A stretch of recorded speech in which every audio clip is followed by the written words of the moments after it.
केंद्रीय मंत्री नितिन गडकरी ने एग्रोविजन कृषि प्रदर्शन में कहा कि इस वर्ष की थीम में कृषि बुद्धिमत्ता का उपयोग होगा। एआई से फसलों की कीट रोग, बारिश और पानी की जरूरत का पता सही अनुमान लगाया जाएगा। केंद्र ने संतरा वर्गीय फसलों के शोध के लिए निधि प्रदान की गई है। गडकरी ने कहा कि विदर्भ में गन्ना उत्पादन पिछड़ा है और इसी के लिए फार्मर प्रोड्यूसर कंपनी शुरू की गई है। एआई का प्रति एकड़ खर्च 150 रुपए है, लेकिन इससे उत्पादन कई गुना बढ़ता है।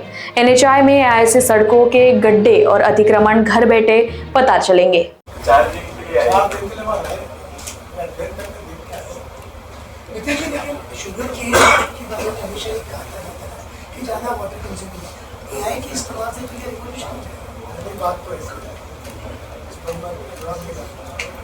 देश में पानी की कमी नहीं, पानी की वाटर रिसोर्सेज 1300 टीएमसी पानी डायरेक्ट समुद्र में।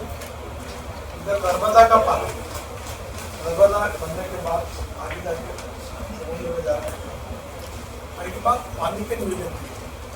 दूसरी बात जो टेक्नोलॉजी है, इसमें जहाँ 1,25,00,000 पानी लगता था और रिक्वायरमेंट आई 1 एकड़ में 40 लाख 50 लाख कम।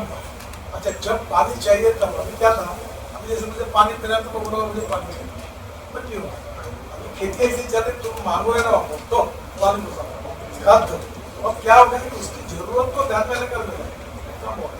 तो ये परसेप्शन ऐसे भी गलत है। पानी बहुत है और जो भी पानी होगा उसमें ये 50% की और बचत है। सर, ॲग्री अलाइड बिझनेसेस जे आहे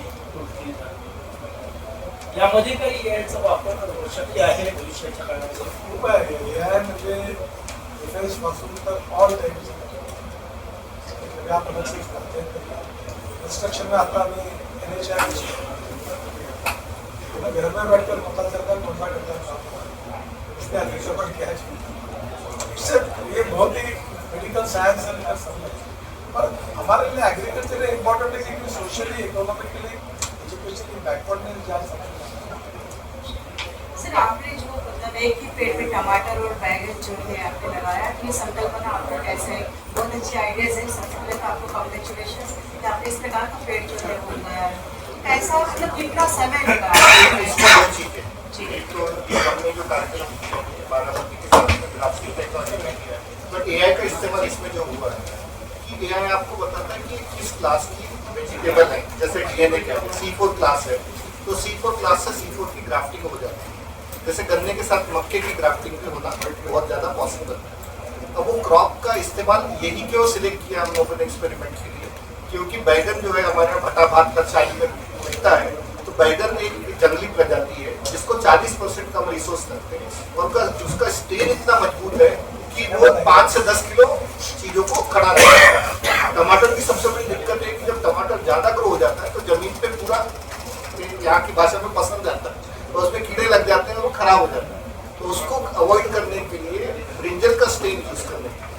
अब ये तो हमने प्रयोग के लिए शुरू किया था, लेकिन डोमिनोज और पिज्जा हट जो कंपनियां हैं, जब इन्होंने ये देखा तो बोले एक ही झाड़ से आपको टमाटर और पोटैटो दोनों मिल जाएंगे। अगर आप इसकी ट्रेसेबिलिटी दे सकते हो तो हम 1000 टन से ज्यादा भी पर सेक्टर के ऊपर में इसकी खरीदारी में इंटरेस्टेड है, क्योंकि हम ये भी पता कर पाएंगे कि ऑर्गेनिक हुआ है या नहीं हुआ है। एक ही झाड़ से आ रहे तो न्यूट्रिएंट भी मेजर करते आएंगे और प्रिसीशन खेती करते आएंगे। दूसरा आपका सवाल था पानी का। यूपी में 120 ml पानी गिरता है और महाराष्ट्र में ऑलमोस्ट 1/3 गिरता है, लेकिन हमारे पास ड्रिप इरिगेशन है, तो भगवान जिनको ज्यादा देता है वो बराबर इस्तेमाल नहीं करते, वहाँ फ्लड से परेशान है और यहाँ पे कमी है। तो यहाँ पर एआई के माध्यम से वो ड्रिप इरिगेशन को कंट्रोल किया गया है कि जिससे लिमिटेड पानी ही सटीक एरिया में जाए। याच्यामध्ये इस्रायली संत्र्यावर पुण्यावर कृषी विद्यापीठ प्रेझेंटेशन आहे।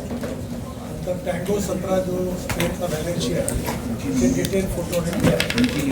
शेतकरी आणि एक्सपर्ट अशा जवळपास 7-8 सगळा संत्र्यावर। संत्रा एक असं फील्ड आहे की आम्हाला गेल्या काही दिवसात संत्र्यावर खूप झपाटून अनुभव होत होता। म्हणजे रूट स्टॉकपासून म्हणजे कलमांपासून तर टेक्नॉलॉजीपर्यंत सगळ्या याच्यात आला आहे। पण हे जरूर वाचावं आणि याच्यावर काही संदर्भ विशेष करता आले. याच्यामध्ये हिंदी बोलू का म्हणजे इंग्लिश बरोबर हिंदी की इंग्लिश हिंदी 16 साल पहले विदर्भ में जो किसानों की आत्महत्या हुई थी वो रुकनी चाहिए. इसके लिए क्या क्या करना चाहिए ऐसा विचार जो चला इसमें से एग्रो विजन निर्मित हुई. बेसिक विषय यही था कि उत्पादन बढ़ाना और उत्पादन खर्चा करना, टेक्नोलॉजी का उपयोग करना. दूसरी बात है कि सीड और कलर, बीज और कलर दोनों में क्या बदल करना चाहिए. और इसका सबसे इम्पोर्टेंट सॉइल में ऑर्गेनिक कार्बन कितना है, कौन से फर्टिलाइजर, सल्फर है, ये सब का अध्ययन करके पहले सॉइल का अध्ययन करना, फिर बीज और कलमा अच्छी तो उसके बाद टेक्नोलॉजी. विदर्भ में जो क्रॉप्स थे उसमें हमारे कॉटन, ये हमारा इम्पोर्टेंट क्रॉप था. Cotton price mechanism is one of the reason for farmer suicide. संतरे में हमारा उत्पादन यहाँ 3 से 5 टन है, स्पेन में 25 से 30 टन. हमारे 1 एकड़ में 100 संतरे के पेड़ लगते हैं, वहाँ 340. वहाँ 1 फीट का संतरा जब होता है तो उसको कुटिंग और उसका पूरा कटिंग और हमारे यहाँ उसको बाम्बू लगाना पड़ता है. ड्रोन का स्प्रेइंग करके करता है. उसमें AI में तो मैं आपसे अनुरोध करूँगा, आज मैं थोड़ी सी जानकारी आपको दूंगा. मैं इनकी अलग से पूरा 1 घंटा बैठकर इनसे आप समझ कर प्रशांत और मैडम माइक्रोसॉफ्ट और गूगल भी ये बहुत रिवोल्यूशनरी है.